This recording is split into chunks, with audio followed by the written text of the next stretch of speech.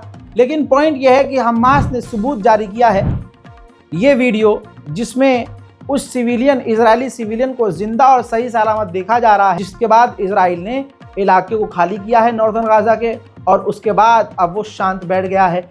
फिलहाल, अभी तक तो फिलहाल, हालांकि मुझे यकीन नहीं है, अभी तक तो इजराइल खामोश है, गाजा पर हमला नहीं कर रहा है। वहीं हमास की डेलीगेशन इजिप्ट पहुंच गई है दूसरे चरण पर बात करने के लिए। उधर जॉर्डन के किंग अब्दुल्ला से अमेरिका के विदेश मंत्री ने फ़ोन पर बात की है। याद रहे, अभी 1 से 2 दिन पहले अमेरिका ने कहा है कि जॉर्डन गाजा को कबूल करे, गाजा के लोगों को एक्सेप्ट करे। हो सकता है दोस्तों अब जॉर्डन के किंग को हूल दी जाए, लॉलीपॉप दी जाए और उनको तैयार कर लिया जाए कि गाजा के लोगों को आप रखो, हम गाजा बनाएंगे। उधर मेरे दोस्तों सऊदी अरब और इजराइल के नॉर्मलाइजेशन की भी अटकलें तेज हो गई हैं।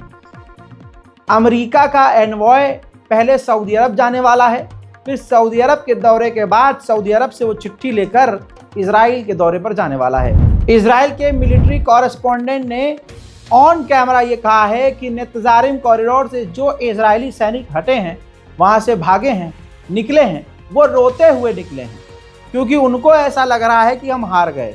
1 साल से जो उन्होंने मेहनत करी सब खाक हो गया।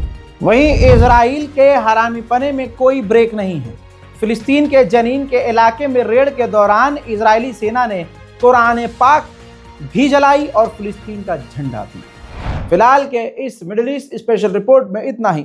रिपोर्ट को शेयर कीजिए, दुआओं में याद रखिए। जय हिंद।